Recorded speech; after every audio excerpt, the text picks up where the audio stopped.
E aí pessoal, hoje vai ser a live com o Bruno. A gente vai falar de informação quântica, teoria quântica de campos, relatividade. Então, vamos esperar o Bruno entrar.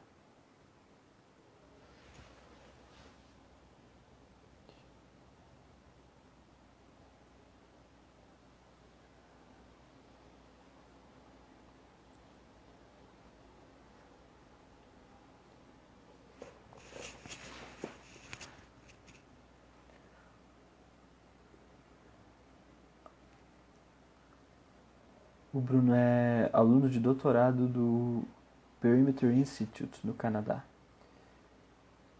Ele fez mestrado lá também e, e fez mestrado no IFT também.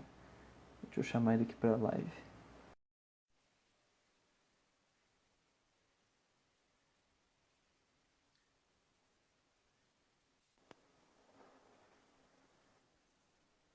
E aí, Bruno, Certo, Vini?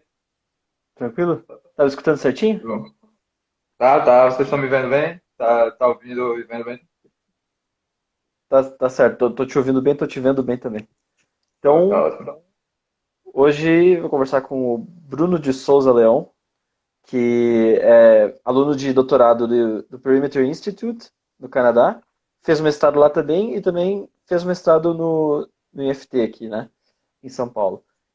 E a ideia então é conversar sobre, como tu falou ali, informação quântica, teoria quântica de campos e relatividade, né? Isso é a interface das áreas que tem tomado minha atenção ultimamente. Então, acho que era um bom tema para abordar numa conversa feita essa. Pode crer. São áreas que parecem meio distantes não, mas diferentes, mas imagino que elas se conectam de alguma forma, né? Ah, com certeza, com certeza. Eu sinto que, assim, desde o final da graduação, a coisa que eu queria fazer, de fato, era enxergar essas áreas aparentemente bastante díspares da física de uma maneira mais ou menos unificada, ou tão unificada quanto pudesse ser. E aí, essas interfaces dessas três áreas em particular têm se tornado cada vez mais importantes em física teórica fundamental. Então, eu acho que assim, tem uma versatilidade enorme de assuntos que você pode abordar e uma comunidade gigantesca de pessoas trabalhando em aspectos diferentes disso. E aí é isso que tem me motivado ultimamente. Então, Sim. né? Tipo assim, informação quântica obviamente está conectado com teoria quântica de campos, né? Tipo, teoria quântica de campos são teorias quânticas e tal, mas o, o fato de ter puxado esses três assuntos dá a entender que também existe uma conexão com a teoria de relatividade, informação quântica e teoria de relatividade. Isso, assim, tem dois problemas básicos que me motivaram a entrar a me interessar por essas três áreas, né? O primeiro deles é o problema de como você entende medição e teoria quântica de campos, e o segundo deles é o problema da perda de informação em buracos negros, que é uma coisa super popular e particularmente a partir do ano passado, eu imagino que alguns resultados novos saíram e isso se tornou ainda mais visível. E também divulgação científica. Então, a ideia basicamente era a seguinte: na questão de medição em teoria quântica de campos, tem um problema concreto que aparece, que é a aparente contradição entre a ideia de medições que a gente tem em mecânica quântica usual, né? Medições projetivas que colapsam a função de onda e todas essas coisas que a galera gosta Sim, de, sim. de dar um ar bem misterioso sobre e tal. E, por outro lado, em teoria quântica de campos, em espaços planos, normal, você tem os postulados da relatividade que, entre outras coisas, impõem que não existe comunicação numa velocidade mais alta que a velocidade da luz, né? Se você Sim. quer ser sofisticado com relação a isso, você vai dizer que pontos do espaço-tempo que estão separados por uma separação tipo espaço não podem influenciar os resultados do experimento que são feitos independentemente em cada uma dessas regiões. Tipo Certo? assim, meio que o colapso o colapso da função de onda não poderia ser uma coisa, sei lá, instantânea em relatividade. Exatamente.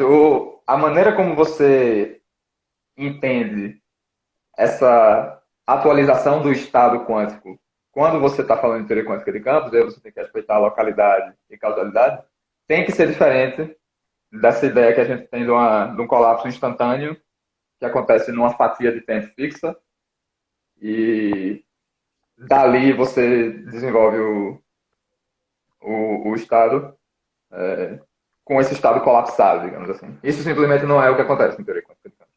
E, e principalmente, assim, isso é um problema que começou a me incomodar no final da graduação, e aí eu descobri que existe toda essa indústria que é o que a galera chama de informação quântica relativista, que trata exatamente, entre outras coisas, desse tipo de problema. Né? É você pensar em como você dá sentido à medicina de teoria quântica de campos de uma maneira que é compatível com os postulados da mecânica quântica, né? Então, não tem nada. É teoria quântica tão bem quanto a que a gente está acostumado na graduação, e ao mesmo tempo é compatível com ah, os postulados da teoria quântica de campos. Né? Então, você abandona a ideia de colapso, né?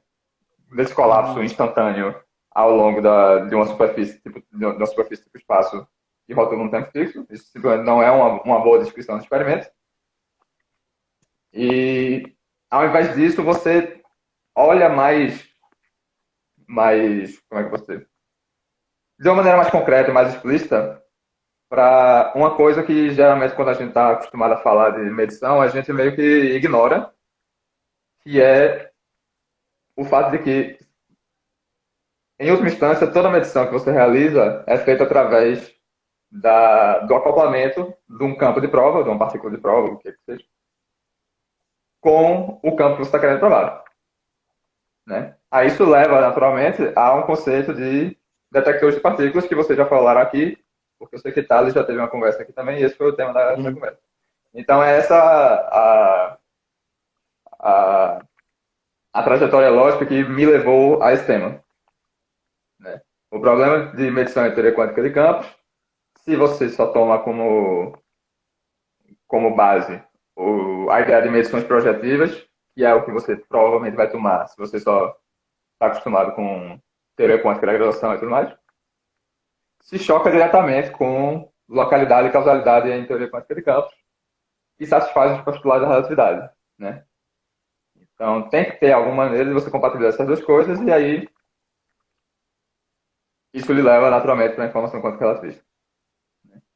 Então, esse é um ponto em que faz sentido você pensar na interface de como essas áreas se interrelacionam, porque a gente sabe que,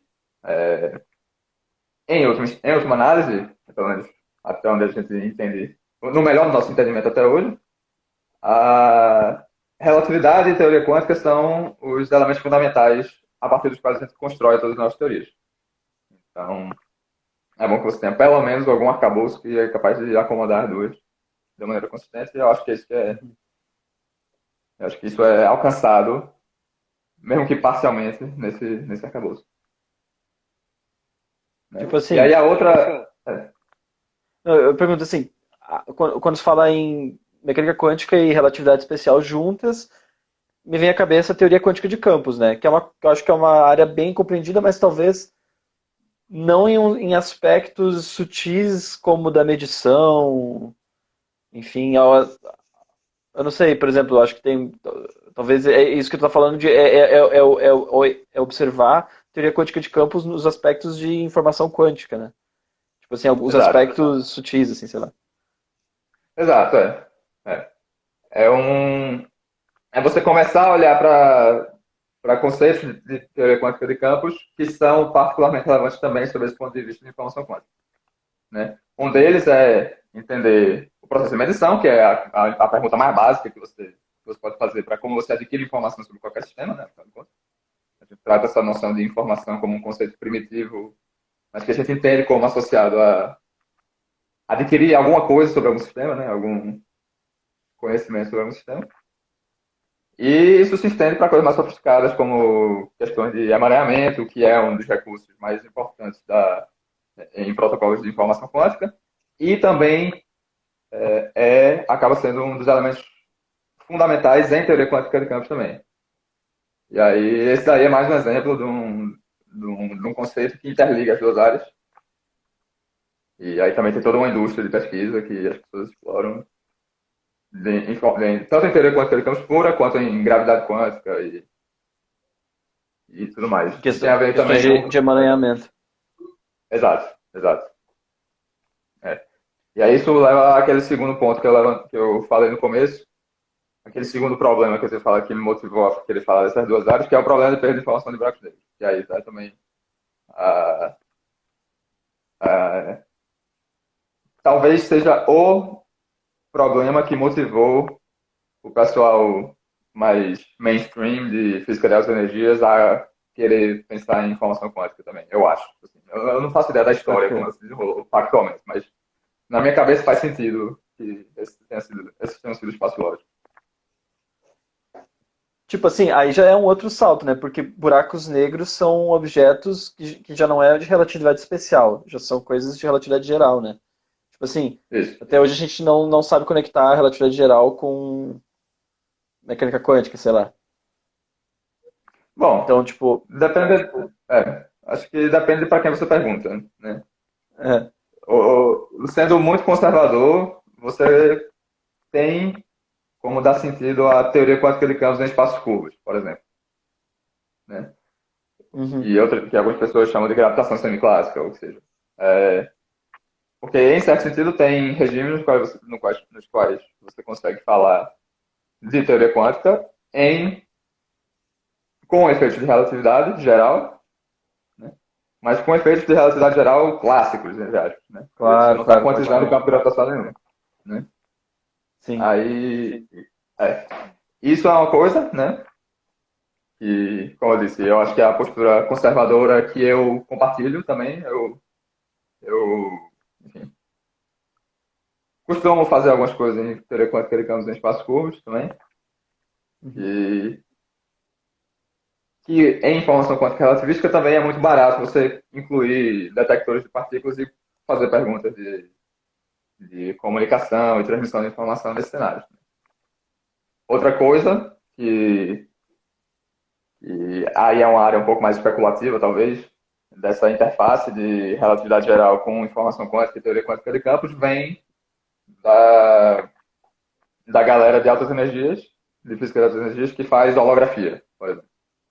Hum. E aí, em holografia, enfim, em particular no contexto da dualidade ADS-FT, que eu imagino que vocês já abordaram também aqui nessas lives com alguém, não lembro exatamente quem, mas em particular no contexto da dualidade ADS-FT, existe essa proposta de que o espaço-tempo curvo, que está descrito em D dimensões, né, sob certas condições técnicas e tudo mais, condições, em particular, as condições de contorno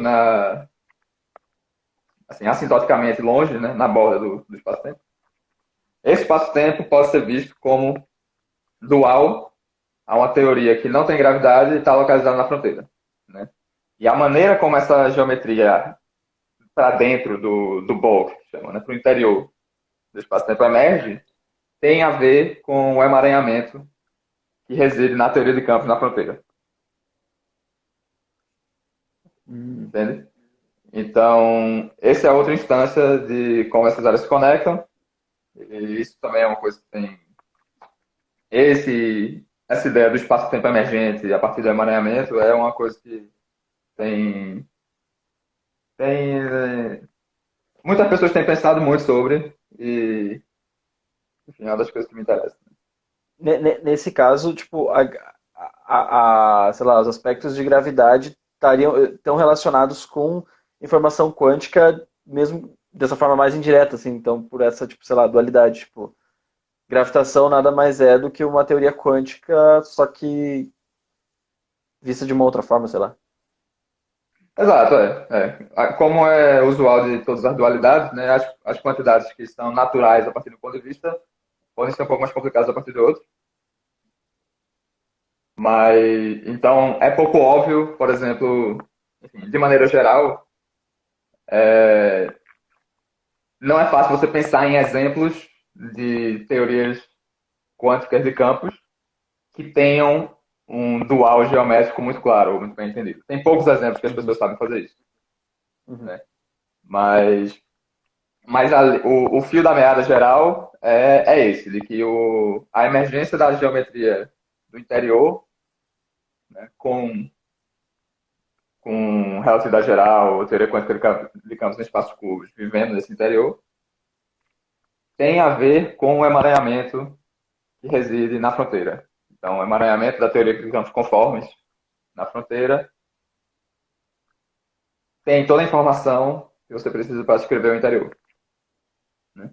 Então, de 2019 para cá, teve resultados que usam desdobramentos dessa ideia para falar de muitas coisas. Então, como você pode imaginar, por essa ser uma área que conecta diversos assuntos, de diversas expertises de pessoas que têm interesses diferentes, tem tanto uma galera que vai pensar em holografia no contexto de física da matéria condensada e usa emaranhamento, por exemplo, para estudar estados exóticos da matéria, quanto tem a galera que vai vir de um background de gravitação quântica, teoria de cordas, e vai olhar isso do ponto de vista mais pensando, por exemplo, no problema de perda de informação.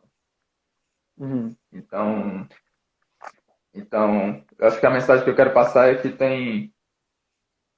enfim, tem espaço para todo mundo, né? Tem espaço para todos os interesses. Se você começa a pensar nesse tipo de pergunta.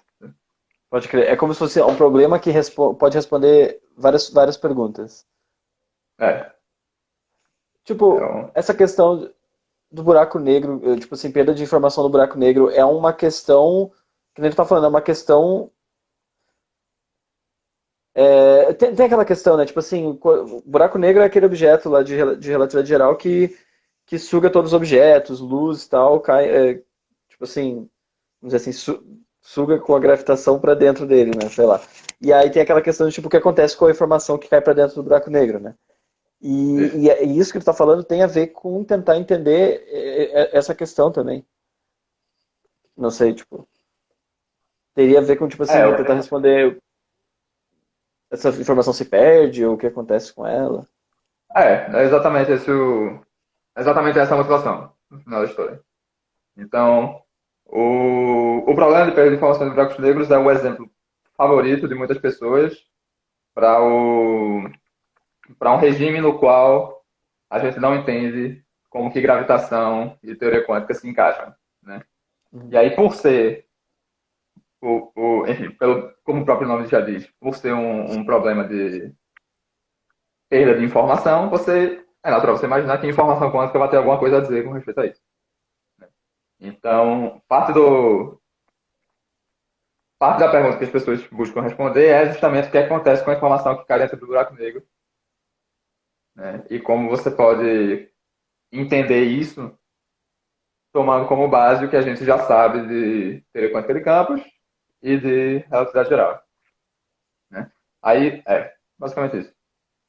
Então, talvez você tenha visto recentemente depende do site que divulgou isso, mas pessoas dizendo que o problema da perda de informação dos buracos negros está perto de ser resolvido ou já foi parcialmente resolvido. E as ferramentas que foram usadas têm a ver exatamente com essa ideia do emaranhamento que descreve a geometria do interior do buraco negro, descrito pelo ponto de vista da teoria na fronteira, né? Uhum. Então, então, enfim, pessoas diferentes vão ter opiniões diferentes sobre, enfim, tudo isso que eu estou falando, basicamente.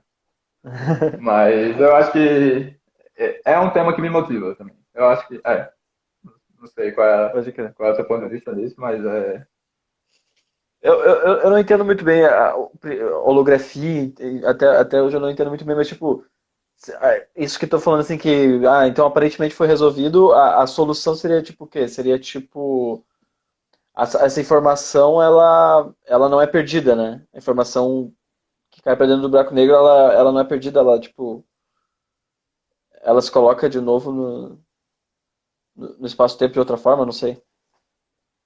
Então, vamos lá. Tem. Como é que eu posso explicar essa história? Tá, primeira coisa. Tem. A resposta curta é: as pessoas não sabem exatamente, algumas delas não sabem nem exatamente o que é que a solução que foi proposta significa de fato, né? Então, Aham. tendo essa ressalva, vamos continuar. A ideia é: existe uma formulação do paradoxo, o paradoxo da perda de informação, como vamos chamar. Enfim, eu não gosto do nome de paradoxo, mas a gente pode chegar lá também. Existem pessoas que definem o problema da perda de informação em buracos negros como sendo, se você leva em consideração relatividade geral, mais teoria quântica de campos em espaços curtos, né? Você faz gravitação semiclássica, a evolução do buraco negro leva um estado puro, definido antes do colapso gravitacional, em um estado misto após a evaporação completa do buraco negro, né? Uhum. Certo? Aí as pessoas vão fazer super AUE por causa disso, porque vão dizer que teoria quântica proíbe que você transforme estados puros em estados mistos, porque a informação é preservada em teoria quântica de campos. A evolução é unitária, se você quiser ser mais preciso, né?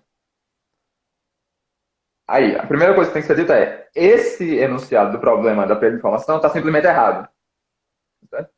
Porque é simplesmente falso que teoria quântica impede a evolução de estados puros em estados mistos.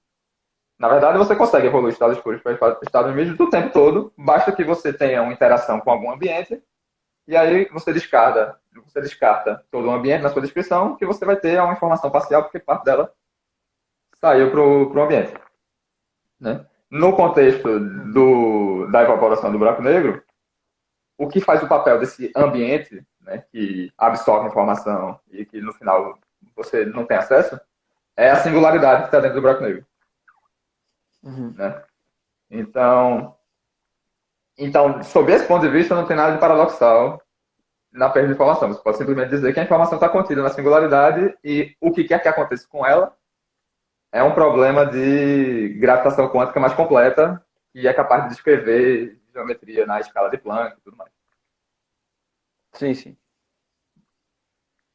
Mas tem uma versão um pouco mais sofisticada do problema da perda de informação, que é o seguinte. Tá, eu entendi que evoluir de estados puros para estados mistos não tem problema nenhum, né? Afinal de contas, isso acontece o tempo todo em sistemas quânticos abertos. Mas o que acontece no buraco negro é um pouco mais específico do que isso. A gente sabe que a entropia do buraco negro é proporcional à área, né? A entropia de Bekenstein-Hawking é um resultado enfim, você pode usar argumentos de mecânica de buracos negros usual e com poucos ingredientes de teoria quântica de campos no espaço curvo, você fixa que a entropia do buraco negro é a área sobre 4, né, em unidades naturais. Ok, tudo bem. Essa entropia, se for uma entropia que tem interpretação estatística, como a gente gosta de acreditar que ela tem, né? Uma entropia, por exemplo, de um gás que você entende como uma contagem do número de microestados acessíveis para o sistema e tudo mais, ela conta, se você quiser ser sofisticado, ela conta a dimensionalidade do espaço de Hilbert descrito pelo interior do buraco negro, né? Então, Pode crer. mas então vamos pensar um pouquinho. O que acontece é, quando o buraco negro vai evaporando, tá, vamos colocar assim. Imagina que você começa com um estado puro, certo? Antes da formação de um buraco negro, certo? Então você tem, sei lá, você tem todos os seus campos de matéria, você tem poeira interestelar e tudo mais. que está no estado puro, descrito usualmente em mecânica quântica num dado instante de tempo. Você deixa a matéria O evoluir. estado puro eu posso entender, tipo assim, simplesmente eu conheço o estado do meu sistema naquele momento. Sei É uma lá. coisa um pouco mais específica do que isso. Né? É um estado de entropia nula. Um estado que a entropia dele é zero. Né? Você pode conhecer o estado do seu sistema e ele ser um estado misto. A princípio, nada impede você. Ok. É só que, Tipo, é só que é muito tentador você pensar que o estado misto é um estado que contém inerentemente alguma informação incompleta sobre o sistema. Né? Então, nesse sentido, essa intuição está correta. Mas na definição de estado em si, o estado é o que você precisa para calcular todos os observáveis e sabendo o estado agora, você sabe o estado seguinte, após a evolução, independente se ele é puro ou misto. Só que o estado puro é o mais perto que a gente pode chegar de um estado onde a gente tem informação completa, né? Sobre, uhum, sobre ele. sim, Não sei se beleza. fez Só para ter uma sentido. ideia do que quer dizer, assim, tipo, um estado misto seria um estado onde eu não, tipo assim, como se eu não conseguisse acessar toda a informação dele, sei lá, ou que não, não sei. Também não sei. É, assim, um estado puro certamente é o estado sobre o qual nós temos o máximo de informação que a gente consegue ter. Ok, Então, vamos colocar assim. beleza. Tá. Então, imagina que a gente começa no estado puro e por interação gravitacional, isso vai evoluir, vai haver o colapso gravitacional, vai formar um buraco negro, esse buraco negro vai começar a evaporar. Imagine que você pega agora um instante de tempo entre o momento em que o buraco negro formou e antes que o buraco negro evaporou completamente, certo? E você pega um instante de tempo que contenha essa geometria. Aí a entropia do sistema que está do lado de fora do buraco negro agora, pelo fato de o lado de fora do buraco negro poder estar emaranhado com o que está dentro do buraco negro, certo? Se você tem um estado emaranhado e você toma o traço parcial de um dos lados e fica só com um deles, você tem um estado misto do lado de fora, Uhum. né? Estaria Então, emaranhado meio que porque o negócio caiu dentro do buraco negro. isso, isso. E em geral, sempre que você tem, é um fato genérico em teoria quântica de campos que modos localizados, enfim, o campo avaliado em separação, o estado do campo em posições, mesmo separado por separação tipo espaço, é emaranhado, né? Então faz sentido você imaginar que se você só tem acesso ao sistema do lado de fora do buraco negro, ele está emaranhado com modos que estão dentro do buraco negro. Uhum. Então, se você olha só para um dos lados, você tem um sistema misto, você tem um estado misto. E o que está dentro do buraco negro também tá no estado misto, mas se você fosse capaz de acessar todo ao mesmo tempo, você ia voltar para o estado puro que você tinha antes. Certo? Uhum. Aí, esse raciocínio é possível enquanto a área do buraco negro for grande o suficiente. Certo? Por quê? Porque, imagine o seguinte, a entropia do buraco negro, de novo, conta o número de microestados acessíveis dentro do buraco negro. Certo? Enquanto a entropia do buraco negro for maior do que a entropia do que está fora, existem graus de liberdade suficientes dentro do buraco negro para purificar o que quer que seja que esteja fora no estado misto. Faz sentido isso? Pra, pra purificar. Imagina o seguinte, imagina que eu tenho um estado emaranhado de purificação é o processo no qual você toma um estado misto e enxerga ele como sendo o resultado de você pegar um estado puro num espaço de Hilbert maior e você apagar a informação sobre uma das partes. Certo? Ok, ok, ok. Então, é o seguinte, eu tenho um estado puro, um estado misto que descreve a radiação de Hawking, fora do buraco negro, certo? E aí eu declaro, eu vou legislar para você que se você pegar o buraco negro, a radiação de Hawking que está fora do buraco negro, mais o que quer que seja que esteja dentro do buraco negro, você vai obter um estado puro, né? E o Uhum. fato de você ter um estado misto lá de fora é uma consequência justamente do fato que você tinha um estado emaranhado no começo. Certo? Uhum. Tudo bem até agora? Tá, tipo, o que eu entendi é o seguinte, se você tem um estado emaranhado lá de fora, aí, tipo assim, parte da sua informação entra dentro do buraco negro, então você tem um estado misto dentro do buraco negro e um estado misto do lado de fora, porque eles estavam emaranhados. Exato, exato. Aí a questão é, e essa é uma hipótese fundamental, as pessoas chamam de, enfim, as pessoas elevam ao grau tão importante que alguns chamam do dogma central, né? Como uma provocação mesmo, com a questão de dogma como algo que as pessoas têm medo de desafiar e tudo mais. Mas o dogma central desse problema é que a entropia de Bekenstein-Hawking do buraco negro é, ela conta, né? Ela está diretamente relacionada com o quanto de informação pode estar escondida dentro do buraco negro. Uhum, uhum, uhum. Tá certo? Então conta o número de graus de liberdade que estão no interior do buraco negro. Então a ideia é a seguinte: imagine agora que você chegou num ponto da evolução gravitacional do seu sistema em que você tem estado misto fora com uma dada entropia. Né? E a entropia é uma medida do quão misto o estado é. Né? Se a entropia de Bekenstein-Hawking do buraco negro for maior do que a entropia da radiação Hawking que saiu, então existem graus de liberdade suficientes dentro do buraco negro para que você faça esse pareamento de um grau de liberdade que está fora com um grau de liberdade que está dentro. Você declara que eles estão emaranhados e por isso você tem um estado misto fora. Mas se você parear um com o outro, você consegue definir um estado puro, incluindo o interior do buraco negro. Faz sentido isso? Eu acho que deu uma travadinha aqui, eu não sei, eu tô um pouco perdido, tipo assim, o seguinte, tu tá falando que quando quanto maior a entropia do buraco negro, mais informação ela consegue, vamos dizer assim, o buraco negro consegue ter dentro dele. É isso. Isso.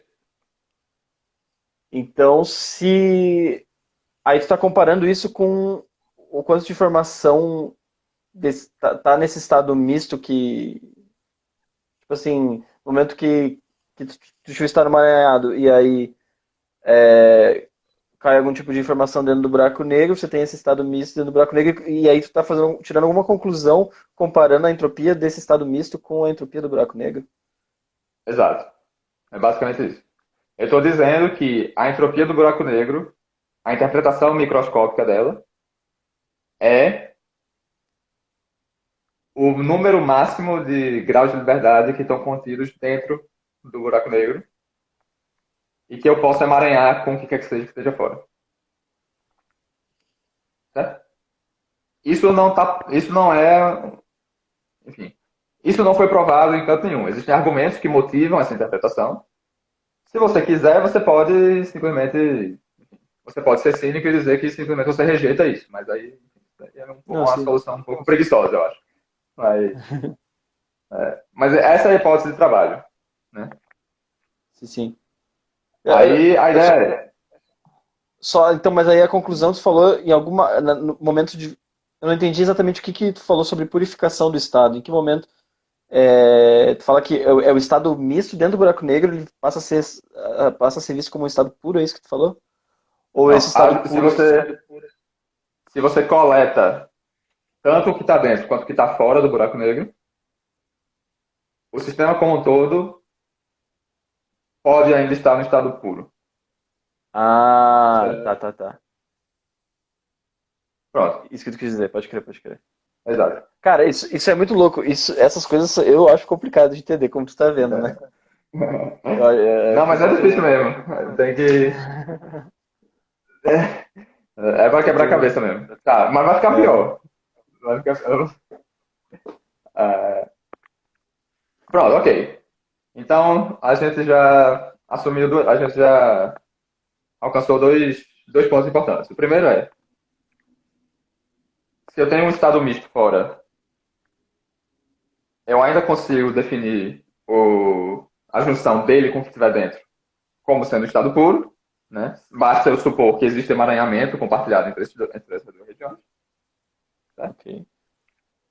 E segundo, eu estou tomando como postulado do problema, se você quiser, que a entropia de Bekenstein-Hawking do buraco negro, a área do buraco negro, principalmente, está me dizendo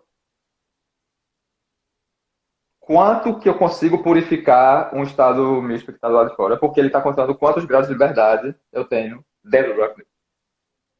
Né? Tá. Certo? Ok. Aí agora vem o problema. Agora vem o problema. Porque, vamos lá, vocês conseguem ver, eu não sei, dá para ver o quadro aqui? Dá pra ver até Deixa eu ver se. até a parte onde aparece a caneta vermelha. Deixa eu ver isso aqui. Sim. Deixa eu ver se isso daqui. Dá pra ver aqui o piloto? Acho que não, né? Desenhou uma Bom, linha. isso, vamos tentar. Ó, esse gráfico aqui, será que dá pra ver? Dá pra ver os eixos aqui? Dá. Pronto. Aí isso aqui eu vou desenhar como sendo o tempo, Uhum. certo? Só E pra isso aqui falar, vai tá ser tudo uma. espelhado.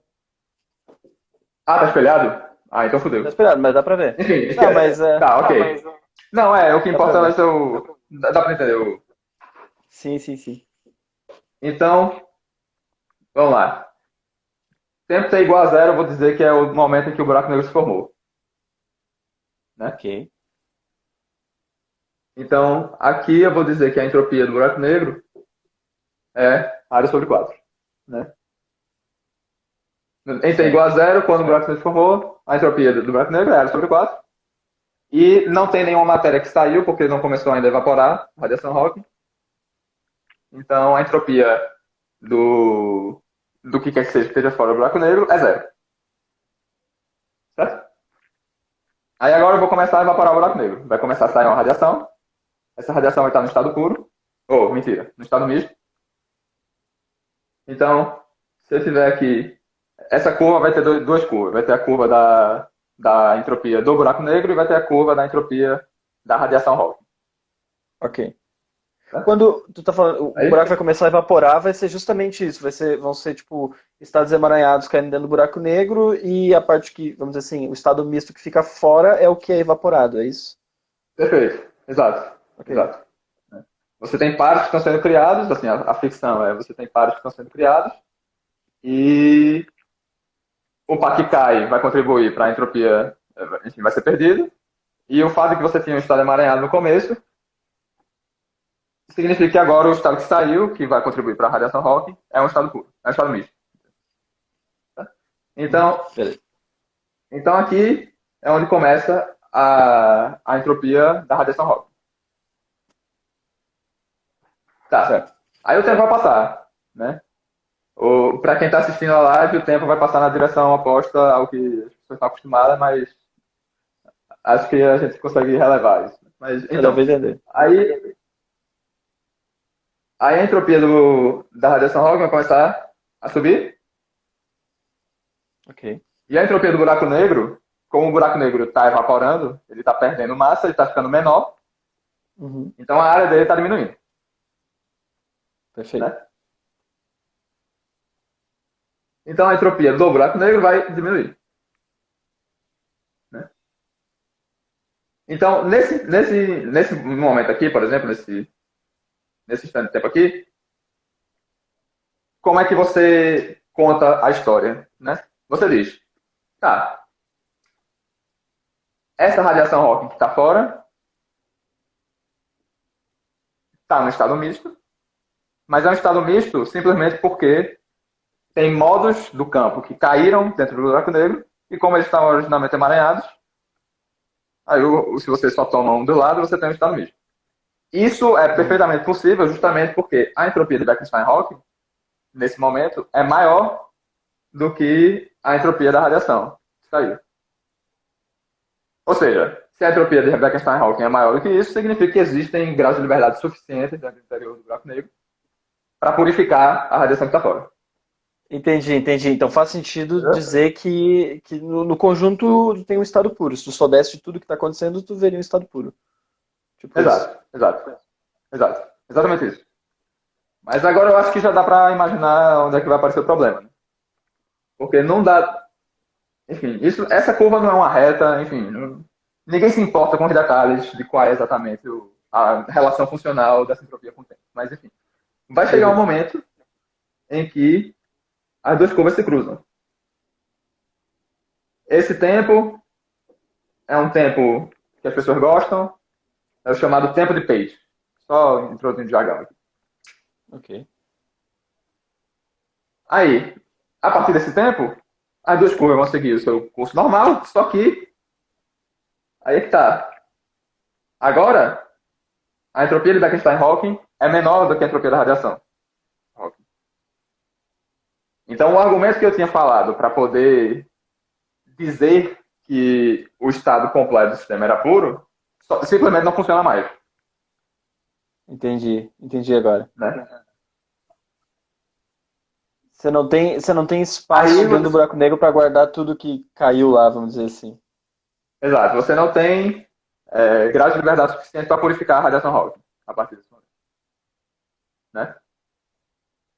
Tá aí o problema. Né? Esse é a segunda.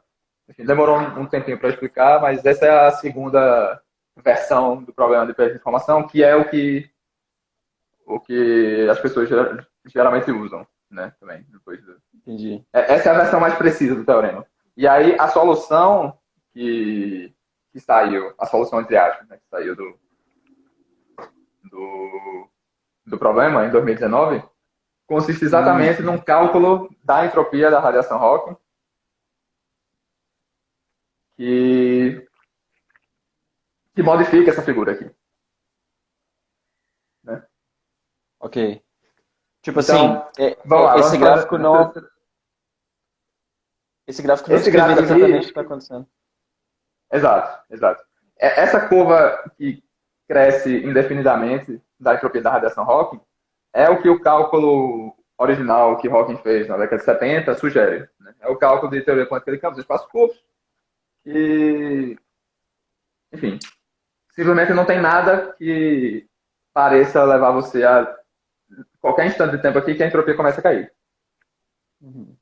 Certo? Só uma coisa, o Aí, Juan perguntou, tudo isso assume equilíbrio?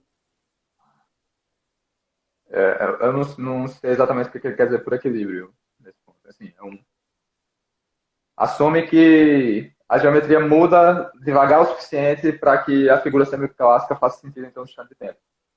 Uhum. Então, é isso que isso responde, Juan. Enfim, vamos esperar. Às vezes demora um pouquinho para. Bom,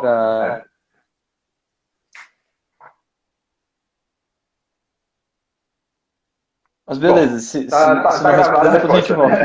volta. Tá, então, ah, deixa eu te fazer uma pergunta. Você falou, porque me parece que poderia haver fluxo de entropia. Fluxo de entropia de dentro do buraco negro para fora,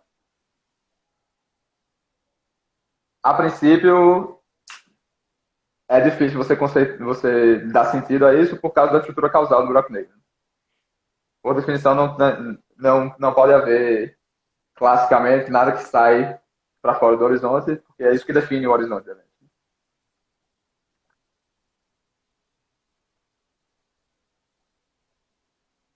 Bom, ele parece ter concordado, eu não sei exatamente com o que, mas.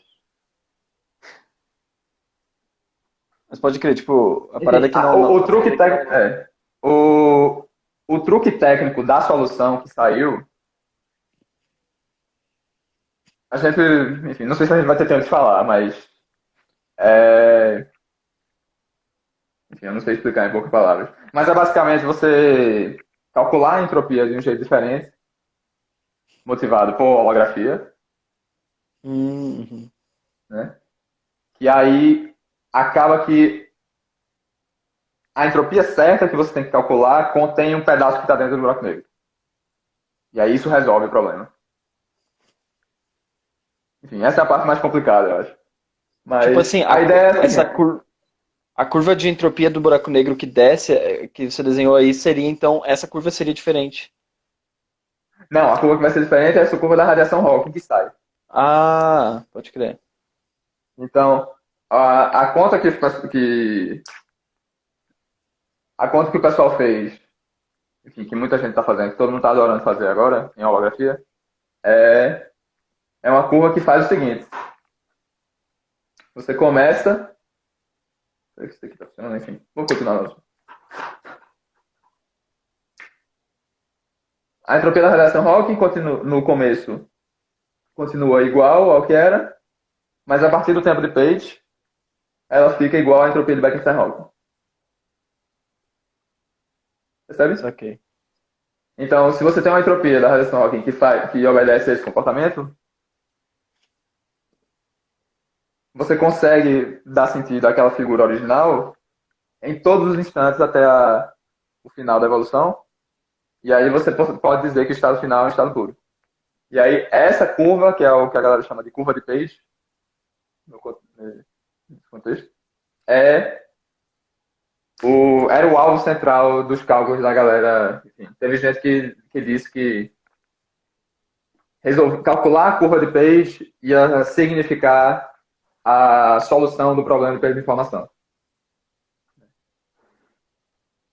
Aí, isso foi o que as pessoas fizeram. As pessoas calcularam a curva de Page.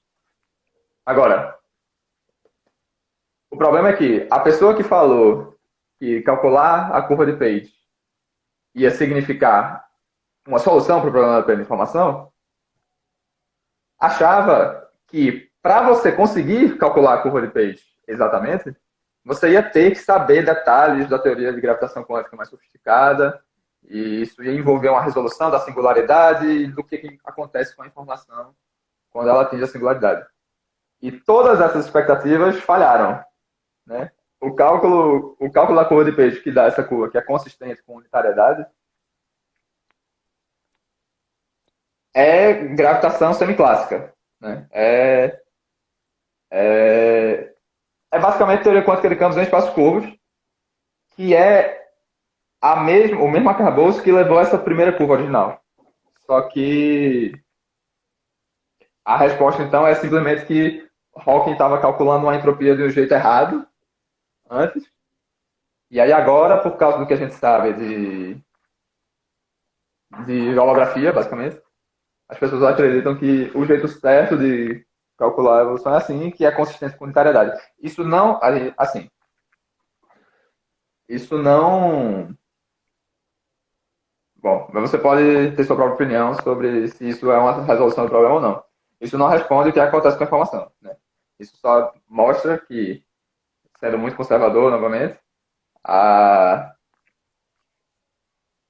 a entropia, a evaporação do buraco negro, parece ser consistente com a evolução unitária do começo para o final. Ok. Tipo, formalmente É, falando, assim. é. é. Existem uma. Se você vai para o lado mais de informação quântica em si, tem gente que fez. Enfim, tem uns resultados interessantes que usam as técnicas que parecem dizer o que é que acontece com a informação que cai dentro do buraco negro para essa curva funcionar. Aí existe uma coisa chamada. Eu nunca vi o nome em português, mas é algo como reconstrução na cunha de amareamento. Entanglement Wedge Reconstruction. Que é basicamente uma coisa que está bem definido no contexto da DSFT em particular, mas que é uma ferramenta que dá sentido a coisas como é que você faz o cálculo dessa curva. Então,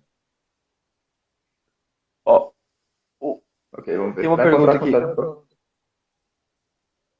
Para encontrar a contagem correta dos graus de liberdade relevantes para a entropia, não é exigido usar horizontes isolados? Horizontes isolados, ele quer dizer que eu não tenho um horizonte cosmológico, por exemplo. Não tenho um buraco negro em decite, alguma coisa assim. É isso que ele tem em mente? Eu não, Porque se não sim, sei. eu diria que sim. Você está supondo que você tem só um horizonte e você está contando os. a informação que pode estar contida dentro daquele horizonte. Mas eu não sei se é isso que ele tem em mente.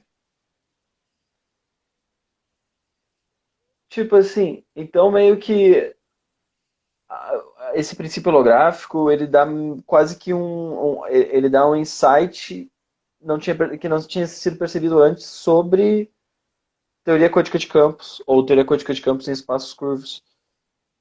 E Isso. foi só uma interpretação errada.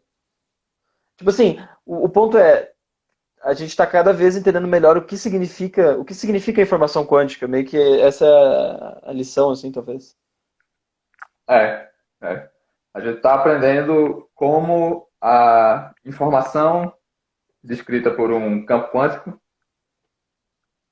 se relaciona com a geometria do espaço-tempo, nesse caso.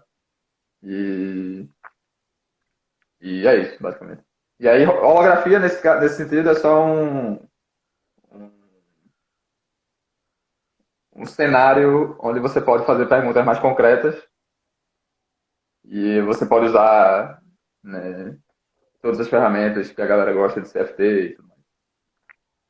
Uhum. Mas enfim, eu não sou eu não sou de LSFT, então eu gosto dessas coisas Sim, porque sim. tem a ver com informação quântica e eu gosto dessas perguntas, me divertem mais.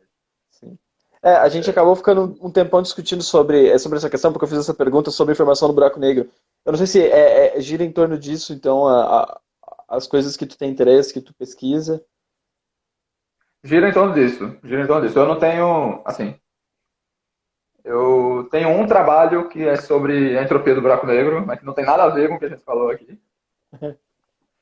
É, enfim, isso é um assunto para outra live. Mas, e as coisas que eu trabalho mais concretamente são perguntas que eu, enfim, tem mais a ver com aquela primeira parte que eu falei, de medições de teoria quântica de campos em espaços curvos, usando detectores de partículas, e como você pode dar sentido a isso.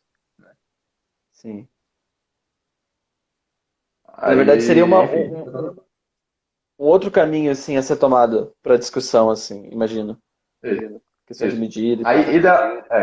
aí, idealmente, né, eu sendo muito ambicioso, imagino que você entender como você adquire informação concretamente, né, via modelos de detectores de partículas, por exemplo, nesse cenário de evaporação de buraco negro, pode dizer alguma coisa sobre esse problema em particular também. E aí isso pode ajudar a entender o que é está acontecendo nessa interface. Tá? Tipo Não sei, assim, não sei se faz sentido o que eu falei, mas. tipo, entender a questão da informação quântica em buracos negros. Tipo esse insight de, essa curva não era essa aqui, é a curva, é outra curva que dá o resultado, vamos dizer assim, coerente. Então a gente teve um insight sobre informação quântica que pode nos ajudar a entender o que, que ocorre no momento de uma medida, do que seria o colapso e tal, entender se é realmente isso que ocorre ou não. Pronto, é alguma coisa nesse sentido. Que eu atualmente não vejo como fazer esse passo de maneira explícita, mas esse seria o grande. Pode Se eu crer. conseguisse fazer isso no tempo da minha vida, eu ia ficar. Eu ia ter julgado que foi uma carreira de sucesso. É a pergunta, então. Foco. É. A Juan fez uma pergunta interessante aqui. Você introduz detectores como um termo de interação com outro campo quântico? Pragmaticamente falando, introduzir um termo de interação com outro campo quântico é muito complicado.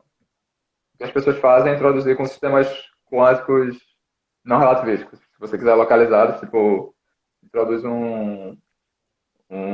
se você está falando do interação luz-matéria, por exemplo, que é um campo eletromagnético, tratado como um campo quântico, interagindo com átomos, o átomo faz o papel de detector. Né? O átomo, primeiro quantizado, com estados definidos pela equação de Schrödinger e tudo mais. Mas você pode fazer também o detector sendo um outro campo quântico. E tem gente que tem tentado fazer isso. Só que o, o desafio é justamente como é que você sai da regressão infinita que você parece cair quando você usa um segundo campo quântico para resolver o problema de como você entende medições de campos quânticos. Percebe? A solução pragmática para isso é existe uma coisa na qual faz sentido eu pensar em medições projetivas de mecânica quântica da graduação e tem como eu acoplar isso a campos quânticos. E aí você segue daí. Pode crer. Cara, tem muito pano pra manga assim pra ficar conversando, talvez num próximo, uma próxima live.